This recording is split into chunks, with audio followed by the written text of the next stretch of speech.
Greetings YouTube, Joe here with Culination Media, and welcome back to another episode of Pokemon White. This is episode number 51, and in the last episode, we finally started our journey down Route 10. We battled Sharon at the end, and we kind of called it an episode pretty quickly. In this episode, we're going to finish off the rest of Route 10. We're going to go through the badge check gates, and we're going to get started on Victory Road. So maybe next time we can even have Victory Road done. So, well, I guess we'll see what happens.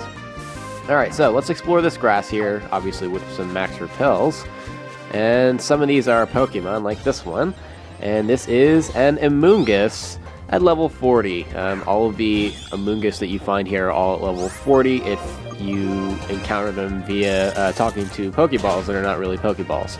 If you find them in the grass, they can be at a higher or a lower level, so keep that in mind. Alright. Oh, another Amoonguss. I guess I'll talk about some of the wild Pokemon that you can find here, because there are a couple that previously were not obtainable up until this point. One of them is, in both versions, Bouffalant, which is like, I don't know, he kind of looks like a Tauros with 70s hair. He's a lot slower than Tauros, but he has a lot better defenses as well.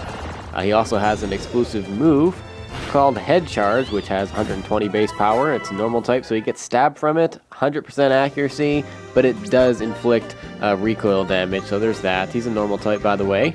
I don't know if I mentioned that. Anyway, there's also, in black version, Vullaby available here, which is a dark and flying type Pokemon. It evolves into, what the hell is its name? I can't think of the name.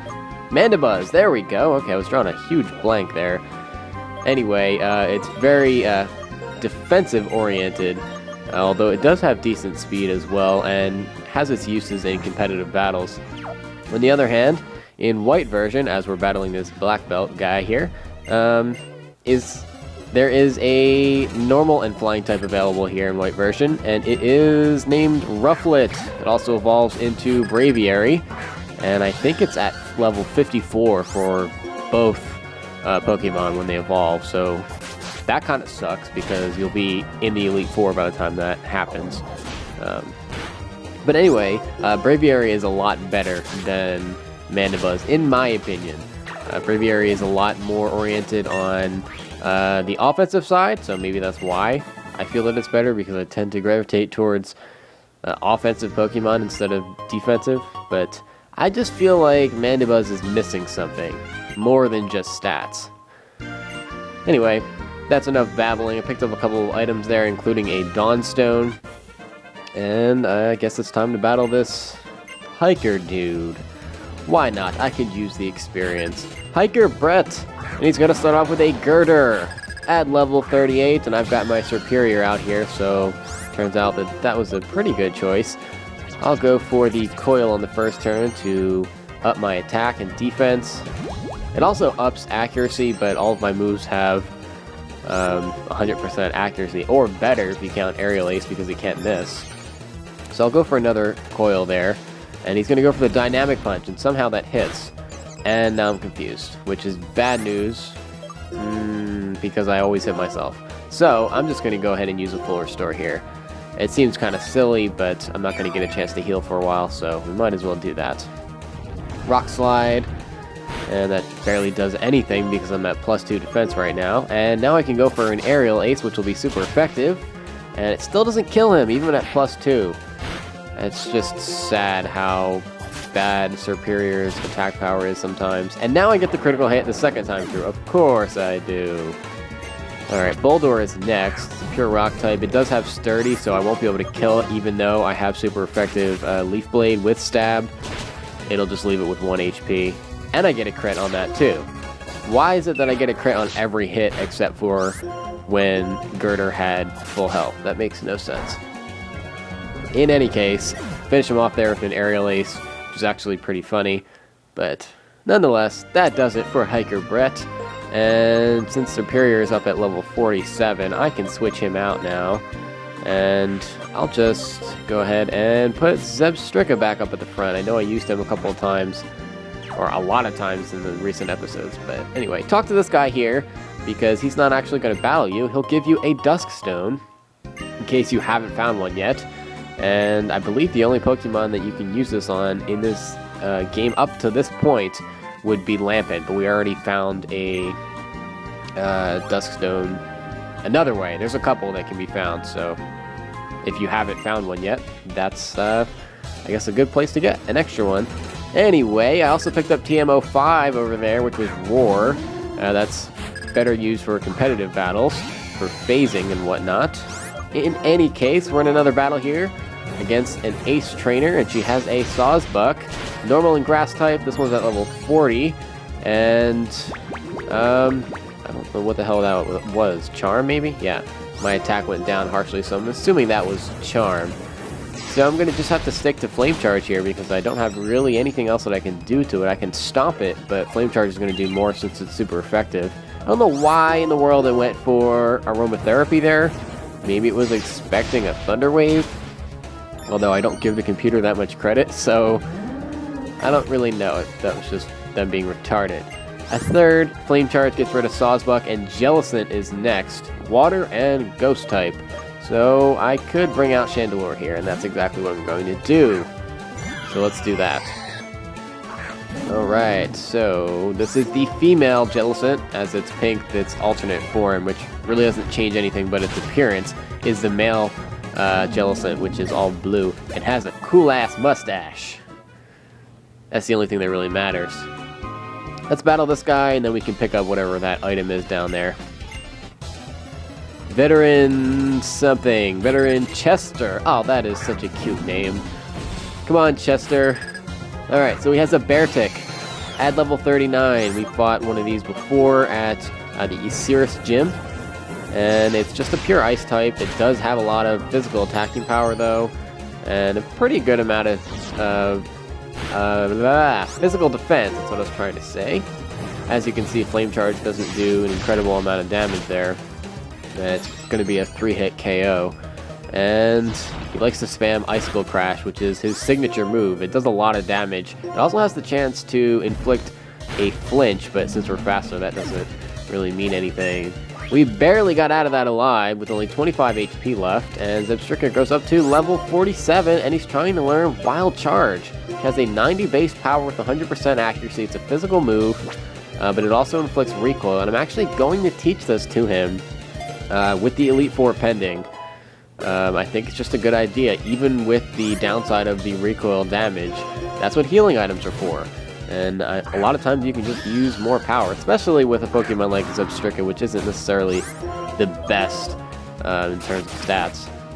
In any case, Seismitoad is Chester's next Pokemon, and we know how to take that out pretty easily. Leaf Blade from Serperior takes him down very easily. And Escavalier. I almost said it the American way. Escavalier. But I don't roll that way. It's clearly a French word, so it's Escavalier.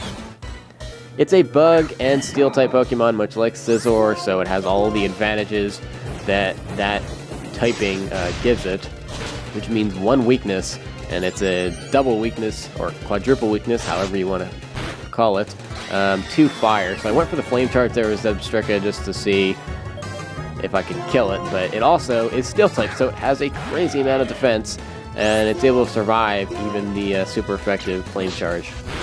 So, I'm going to finish it off with Archeops and Acrobatics. Down it goes, and that does it for Chester, although we lost Zebstrika in the process.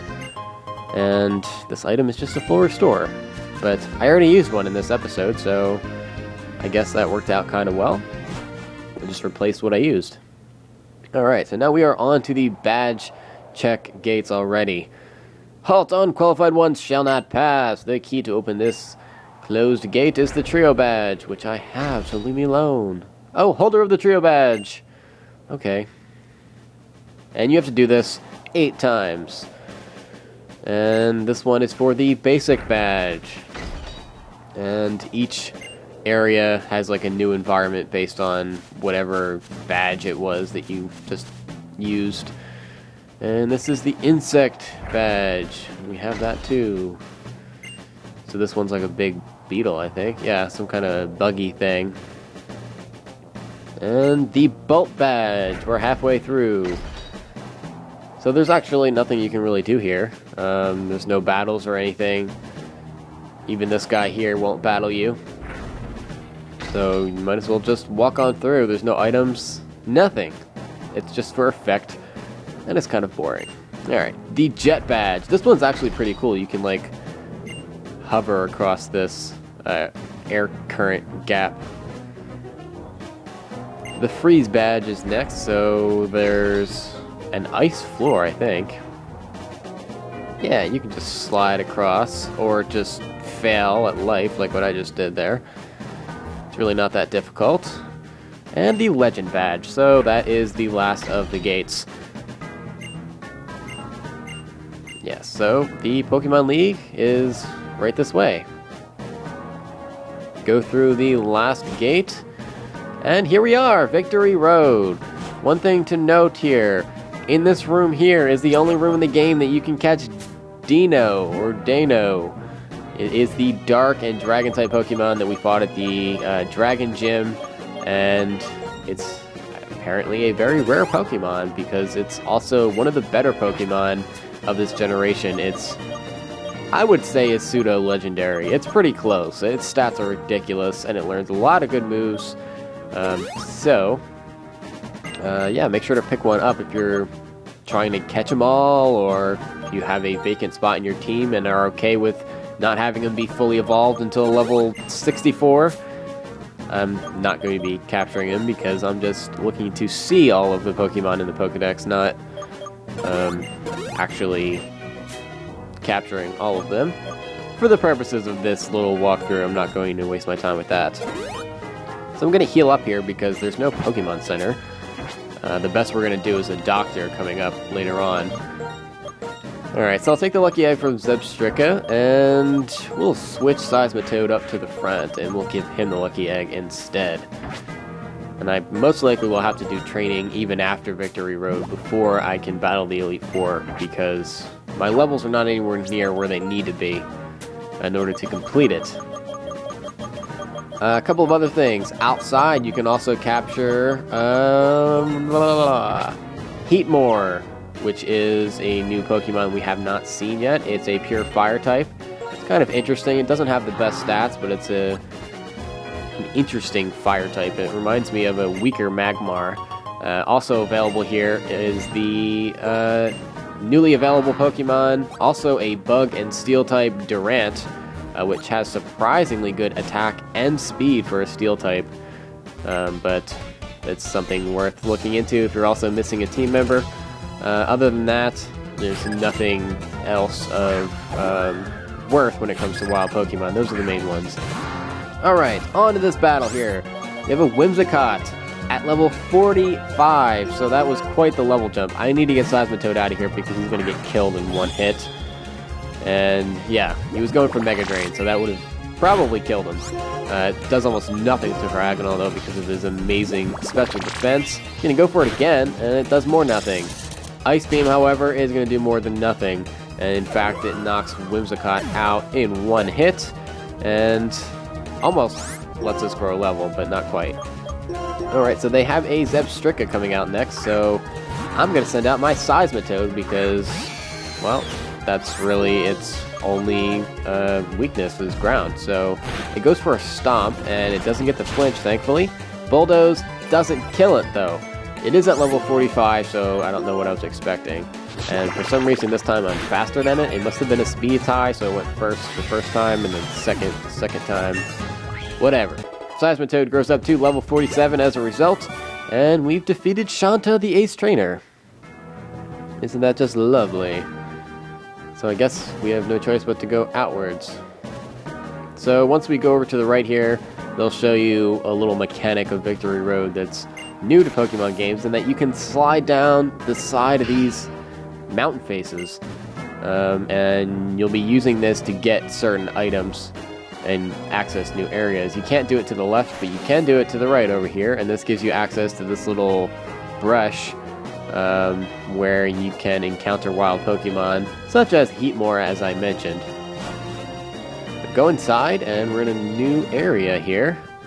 So you can use Surf if you want, especially to grab this item over here, and that's exactly what I'm going to do. I also brought Strength with me with Serperior. I never got rid of it on him for this very reason, so that I could bring as many party members as possible into Victory Road, and also have access to all of the items, because there are also some pretty awesome TMs here that I want to show, so there's that. Now we're faced with a decision on which way to go, and regardless of whether I go the right way or not, I will backtrack to show what's along the other paths, so we will see everything. So let's see here. I'll switch Cryogonal out to the front since he's still at level 46. Everybody else pretty much is above that. Lucky Egg, there it is. I also have to train Chandelure, who's also at level 46. Alright, so we have another Ace Trainer battle. Most of the trainers in here are Ace Trainers and veterans and such. Ace Trainer Dwayne, and he's going to send out a Stoutland at level 45. Yeah, notice there's been a big level jump, so these trainers are the real deal. Ice Beam takes away about half of his health. Retaliate, I had a feeling that was going to kill me, because Stoutland is quite powerful physically. It's also a stab move with decent power, so Cryogonal doesn't really stand much of a chance. I probably should have switched, but that's okay. Drain Punch from Seismitoad, super effective. It'll restore the rest of my HP, which wasn't a whole lot. I was only out like 25 points. But Stoutland goes down. Scolipede is next. I don't know if we've seen one of these yet in a battle, but it is a bug and poison type, and it is the final evolution of Venipede, who we saw in the Pinwheel Forest. This thing is fast. Its highest stat by far is speed, and it's going to outrun a lot of your team, even if you're around the same level as it. Seeing as how it's faster than Chandelure, it also gets the Toxic off of me, so now I'm poisoned, which is just fantastic. I'm able to kill it off with a Flame Burst, and Chandelure also grows up to level 47, but now I'm poisoned, so that part kind of sucks. So I kind of need to use some medicine here. We'll use a full heal on Chandelure to get rid of that poisoning. I don't think I have any straight antidotes anymore. And we'll use a revive on Cryogonal so that he can actually get some training in, because he can't do that when he's dead. We'll heal him up too with a Hyper Potion, and he's good to go. So yeah. Alright, but that's actually going to be the end of this episode, guys. I think we got far enough. In the next episode, we should finish off most or all of Victory Road, and only the Elite Four will be left after that. But thank you very much for watching, folks, and please stay tuned for episode number 52. Game on!